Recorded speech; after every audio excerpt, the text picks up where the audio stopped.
Caroline had always prided herself on an unflinching curiosity. As a PhD candidate in art history, she was used to rummaging through musty archives, deciphering barely legible documents, and ignoring the chills that came with unearthing the past. So when she first heard rumors of a living painting worshipped by a secretive sect, she thought it was little more than eccentric folklore. The notion that brushstrokes could morph of their own accord, that a painting could breathe and sigh, seemed absurd. Yet something about the whispers of an isolated, fervent community gnawed at her mind. At first, these rumors arrived in academic footnotes. The painting was described as an antique, rumored to change color in the presence of evil. Then more pointed tales emerged from the local townspeople, a colony of devotees surrounding an abandoned estate, practicing rites at midnight. It was tantalizing enough to lure her away from the safety of library reading rooms. She found the estate easily enough. It was perched atop a gentle hill, with crisp autumn leaves rustling underfoot as she approached. A narrow gravel road led to the property, enclosed by twisted branches hunched over like silent watchers. The mansion itself was a looming Gothic structure, weathered by time, its windows half shattered and overrun by creeping vines. Caroline felt certain it had once been grand. Ornate balconies, tall French doors, and spires that stretched skyward. A sign near the entrance read Laurel Grove, though the lettering had long since faded, encrusted in lichen. The hush in the surrounding fields was more unsettling than any ghostly moan. Nature itself seemed to hold its breath. She had barely set foot on the estate grounds when she sensed eyes on her. The watchers emerged from behind pillars, stepping out with a synchronized hush. They were dressed in muted grays and browns, some sporting black hoods. Each person had a vacuous expression, as though their personalities had dissolved into the group. Caroline was not frightened so much as disoriented. How had she overlooked them on her approach? She swallowed, forcing herself to maintain composure. If these were the members of the rumored cult, then perhaps they too had waited a long time for someone new to arrive. A tall, rail-thin man finally approached her, extending a pale hand in greeting. He looked part scholar, part ascetic, his features carved with determination and his eyes cold with conviction. "You seek the Painted One?" he said. There was no doubt in his voice. Caroline felt uneasy at his assumption, yet she nodded. "We have been expecting you," the man said, in a careful murmur that made Caroline's heart pound. They guided her inside the mansion. Hallways and parlors alike were dimly lit by flickering lanterns, as though the building had never adapted to modern electricity. The walls bore remnants of wallpaper peeled away over decades, revealing older patterns beneath, a palimpsest of time. Caroline found her gaze drawn to the pictures and sculptures in each room, unusual religious effigies that fused Catholic iconography with occult elements. She saw a carved statue of a lamb with elongated fangs, its marble coat stained red in places. Along a corridor, archaic paintings depicted biblical scenes that had been subverted, their subjects wearing expressions of torment instead of grace. Her footsteps led her into a spacious hall that reeked of ceremonial significance. There was a dais at the far end, subtle steps leading up to a thick black table. Torrid lumps of wax on tall candle holders drooped like withered hands around it. The tall man, who introduced himself as Elias, guided her gently toward a corridor concealed by red velvet curtains. "It would be best if you wore this," he said, handing her a simple black cloak. "Less distracting for the Painted One." His words disturbed her. Still, she found herself donning the garment without protest, telling herself she was doing this in the name of academic inquiry. The corridor beyond was so dark she had to rely on the faint glow of wall sconces to progress. At last, they emerged into a small room with a single staff, decorated with crimson ribbons, leaning by the corner. The floor was scattered with wilted rose petals. In the center of the room stood a large canvas, gilded in a heavy antique frame. Caroline's breath caught. She had seen photos of mysterious paintings, obscure medieval altarpieces, cryptic Baroque illusions, but she had never encountered anything quite like this. The painting depicted a nighttime clearing where hooded figures seemed to dance in an unsettling ritual. The brushstrokes were intricately detailed, showing every fold of their robes and the twisted branches in the background. The composition felt alive. The moonlight painted on the canvas seemed to shimmer in the corner of her eye. At first glance, she counted 3 figures in the circle, arms interlinked. But as she stared, the scene flickered with fleeting illusions. Caroline blinked, thinking her eyes must be tired. Then she noticed a 4th figure in the painting, a figure that had not been in the initial glance. She snatched in a trembling breath. Could her mind be playing tricks? "It changes," said Elias, his monotone voice echoing. "Every time one of us commits an act of cruelty, the painted one adjusts itself, erasing and reforming shapes. Do you doubt your own eyes?" Caroline simply stared, her fingers curling around the edge of her cloak. "Is that why people say it's alive?" "It has a soul," Elias confirmed, "fed by our loyalty and driven by our darkness. We revere it as both muse and prophet, and you have come to witness our testament." A faint smile crossed his lips, but it held no warmth. "It knows you now." She wanted to ask what it knew. She wanted to ask how a painting could be fed at all, but her words lodged in her throat. One of the robed onlookers hissed, a sharp intake of breath, and the entire group encircling the canvas erupted in murmurs. They dropped to their knees, heads bowed. Caroline stood transfixed as she watched a subtle shift in the painting. The moon's reflection rippled as though it were real water, and the 4th figure in the circle reached out, grasping the hand of another. Her heart pounded loud enough to echo in her ears. She had to look away. She couldn't watch that eerie metamorphosis continue, not without feeling the reality beneath her feet splinter. In muted awe, she realized one of the robed figures was missing from the room. There must have been about 15 or so cultists when she arrived, but now there were only 14. Perhaps that missing person was committing cruelty that very moment, activating some terrible curse on the painting. She watched nervously, half expecting the painting to sprout arms or moan. Instead, it remained still, though the positions of the robed shapes in its midnight clearing seemed subtly new. Each worshipper's gaze shimmered with reverence, and Caroline fought to steady her breathing. The pungent tang of hot wax and decaying flowers made the chamber oppressive. She wanted to run, but felt pinned by the hush of the crowd. In the days that followed, she became a startled observer, living among the cult.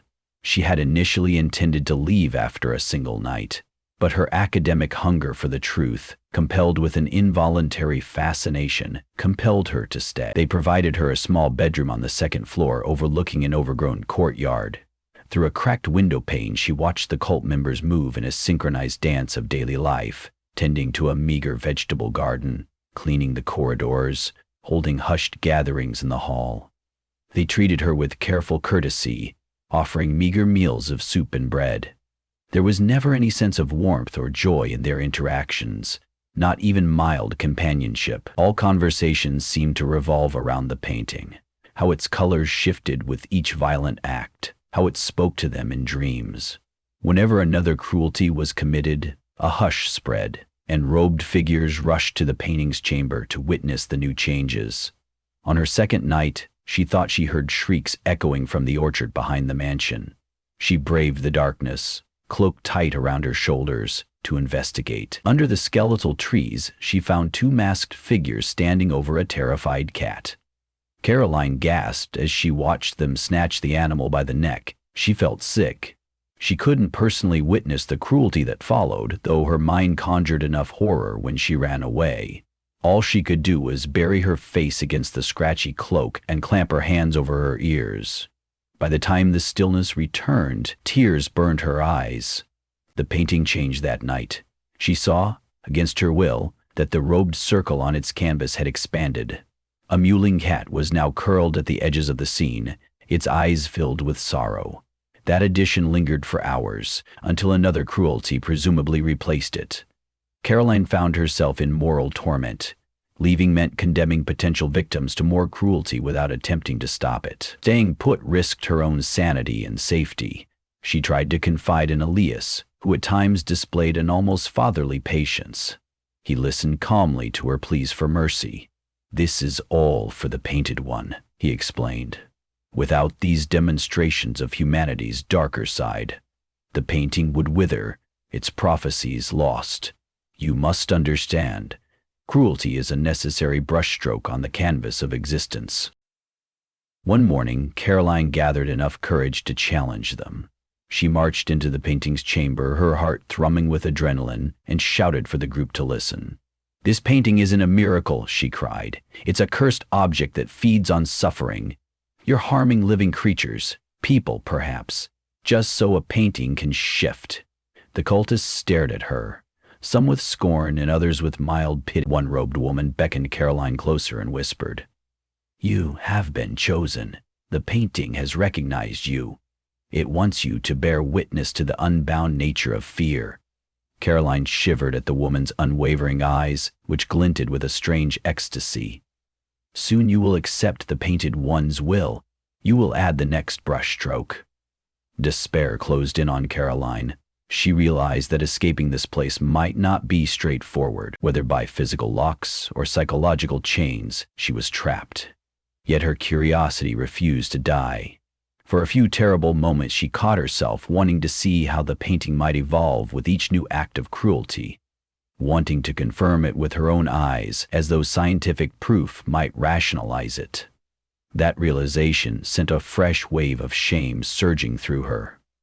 As the weeks rolled by, the cult became bolder in their demonstrations. Caroline tried to shut her ears to rumors swirling through the mansion, but the screams of a teenage boy late one evening confirmed how far the group would go. The boy's anguished cry reverberated in the orchard, then blended with frantic pleas for mercy. Several cultists cornered him, an outsider captured as a sacrificial offering. Caroline, trembling in her room, heard the chanting intensify. She fought the urge to fling open the door and intervene, terrified of retaliation, terrified of being too weak to stop it. That night, she forced herself to witness the painting afterward, tears running down her cheeks. Sure enough, the robe circle was larger. More shapes danced in the brushstrokes, and in the corner a dim silhouette with hollow eyes depicted the boy. It was as though the painting had devoured his image, securing it forever in swirling oil and canvas. There was only one other person in the mansion who seemed rattled by the group's intensifying sadism. Her name was Sarah, a young acolyte who had startled Caroline one night in the corridor. A trembling hush fell over them as they realized they shared the same horror. Sarah whispered about how she'd been brought here as a child, forced to believe in the painting's power. But she confessed that each new act of cruelty weighed heavily on her conscience. "I thought we only harmed animals," she whispered with tears in her eyes. "But now, we're hurting people, and the painting continues to grow more alive." She and Carolyn began to meet in secret in the small library near the side entrance. It was a cramped space, cobwebs thick in every corner, shelves sagging with old groundskeeper's manuals and half-burnt ledgers. By candlelight, the two women pored over any records that might explain the painting's genesis. They discovered an ancient tome describing a painter, a mad visionary named Giles Weatherby, who had claimed to capture the darkness of men's souls in his canvases. The text recounted that Weatherby used pigments mixed with blood. "The painting is a window," the tome read, "but a window must be polished with evil so that souls on the other side may peer through." In hushed voices, they pieced together a chilling possibility. The painting was a conduit, reflecting cruelty back onto the world, intensifying it. Perhaps, Caroline theorized, this was why the cult revered it.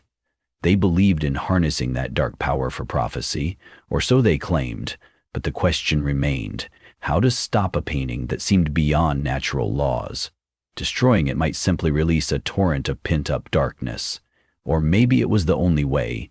The risk was frightening, but growing more necessary by the day. One evening when the moon was high and a cold wind rattled the shutters, Caroline and Sarah crept into the painting's chamber. The corridor was empty. The cultists were gathering in the orchard for another midnight rite. Time was short. Together they tried removing the painting from its frame, hoping they could carry it quietly outside and burn it. But the canvas seemed fused in place, as though the gilded frame had swallowed it. Caroline's breath came in ragged bursts, while Sarah, hands shaking, tried prying at the edges with a metal file. The painting let out a faint hiss. They both stumbled back in shock. Nonetheless, Caroline forced herself to approach once more. She tried cutting the canvas with a small pocket knife.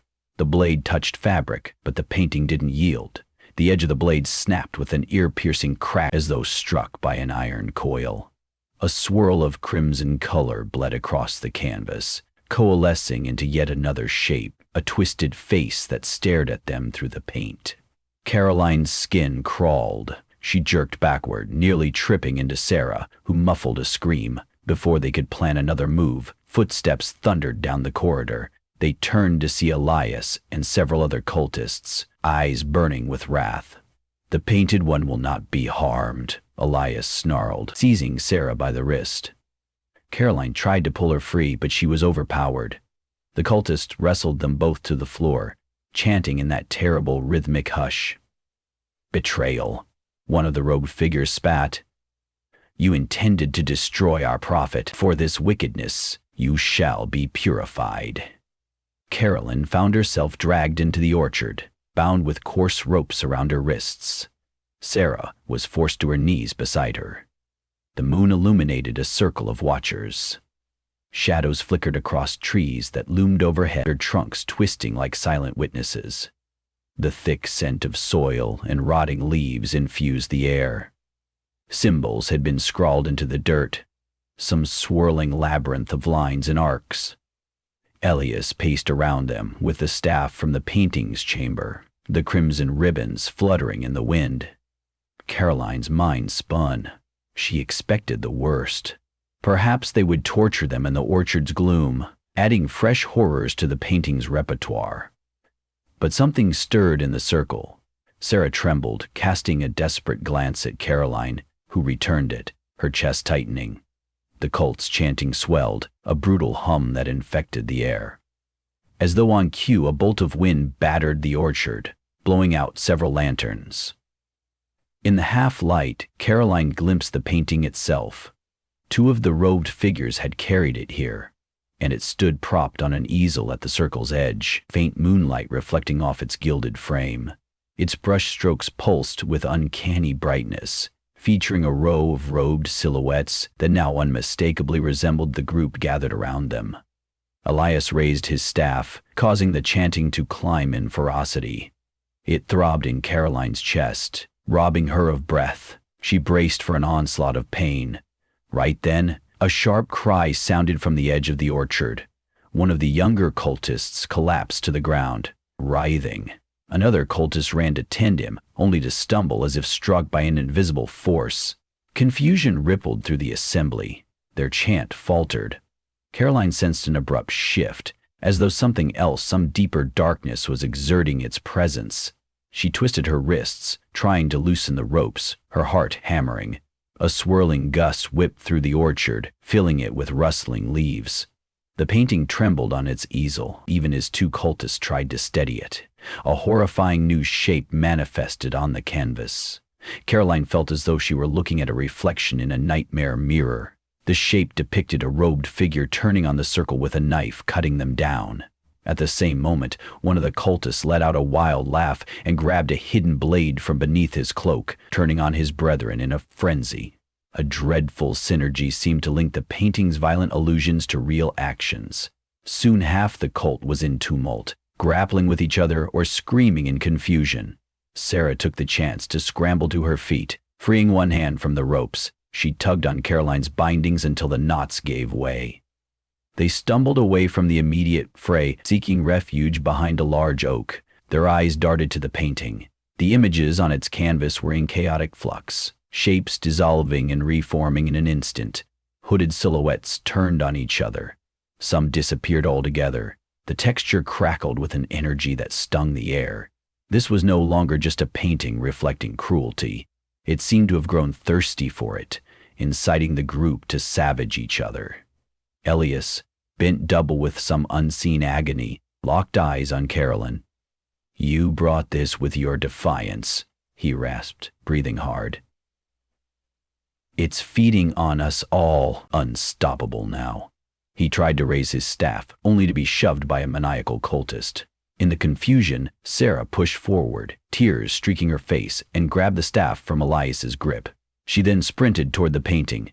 Caroline chased after her, brandishing a small shard of metal.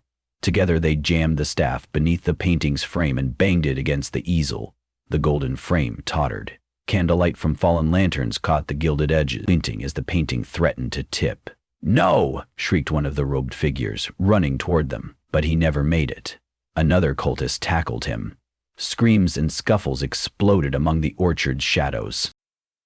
Caroline and Sarah mustered all their strength, at last toppling the painting onto the ground. The impact sent a shudder through the air, and for a moment Caroline thought she heard a guttural moan from within the canvas. Its surface flickered again and again, the swirling shapes convulsing in swirling reds and blacks. Elias, crawling on his knees, looked on in horror as Sarah lifted a fallen lantern. She met Caroline's gaze, her hands shaking so violently that droplets of oil splattered over the painting's frame. "We have to!" Caroline shouted. With a sob, Sarah hurled the lantern down, shattering its glass and igniting the canvas in a flash of hungry flame. At first the fire was timid, as though the painting resisted, but the moment the canvas caught, the flames roared upward, hungrily devouring the swirling paint. An acrid stench, sharp and pungent, assaulted their nostrils. It smelled like burning hair and rotted meat all at once. A wave of intense energy erupted from the painting. Several cultists screamed, clutching at their faces as though seized by invisible claws. The swirling wind intensified, and leaves spun in miniature tornadoes across the orchard. Caroline pressed her back against a tree trunk, blinking away tears from the smoke stinging her eyes. She watched with sickened relief as the painting burned, cracking in the heat, its frame charring. The robed figures staggered, as if breaking free from a spell, some sinking to their knees, others fleeing into the darkness. Then, as swiftly as it began, the storm of violence subsided. Smoke curled upward in thick ribbons. The orchard's hush returned, broken only by a few sobs and labored breathing. The painting was reduced to cinders, its final shape writhing before collapsing into ash. Elias lay unmoving. The staff, once so prized, split in two on the ground. The other cultists scurried away into the surrounding fields or stood frozen in place, as though waking from a shared nightmare. Caroline breathed hard, her shoulders trembling. She locked eyes with Sarah, and in that moment, they both knew there was no reclaiming innocence. They had burned the monstrous painting, thwarting its desire for cruelty, but the memory of what it had done and of the things they had witnessed would remain etched on their souls. By the following morning, the mansion at Laurel Grove fell hollow. Many of the cultists had disappeared under the cover of night, scattering in shame or fear. A few lingered aimlessly, as though freed but unable to comprehend a life without their dark faith.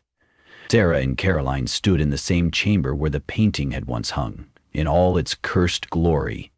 Now all that remained on the dais was a pile of charred debris. The walls still bore scratch marks and wax drippings, macabre evidence of the rites that once occurred there. Caroline placed a tentative hand on Sarah's shoulder. Their bond had formed in the crucible of violence and desperation. "It's over," she said softly. Sarah nodded, though her eyes were distant, reflecting the weight of remembrance. They peered at the scorched remains, half expecting some final trick of the canvas. But the ashes were silent. Whatever vile spirit had inhabited the painting had gone, whether destroyed or merely banished back into whichever netherworld had spawned it. They walked through the grand halls, stepping over broken glass and scattered cloaks that had been hastily abandoned. Their footsteps echoed with a hollow finality. Dawnlight peeked in through the shattered windows, revealing just how faded and grimy the mansion truly was. Once outside, they paused by the overgrown courtyard. Caroline gazed down the gravel path, longing for fresh air and a future free from the nightmares of this place. Sarah lingered a moment, touching a cracked statue. A lamb with menacing fangs. In one decisive motion, she toppled it, letting the statue crash and break. They departed Laurel Grove that morning, forging ahead without looking back.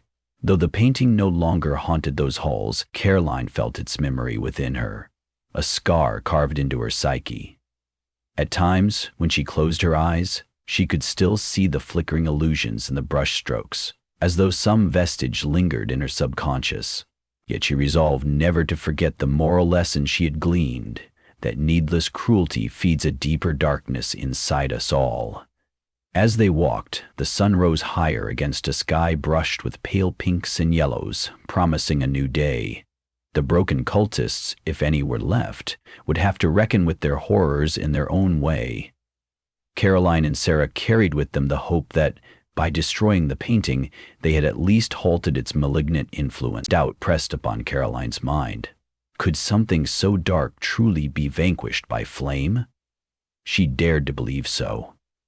For the first time since she had arrived, she breathed in the morning air without feeling trapped. Step by step, they left the estate behind, vowing that the cruelty would burn alongside the canvas, that no new brushstrokes of evil would ever mar the world from that cursed painting again.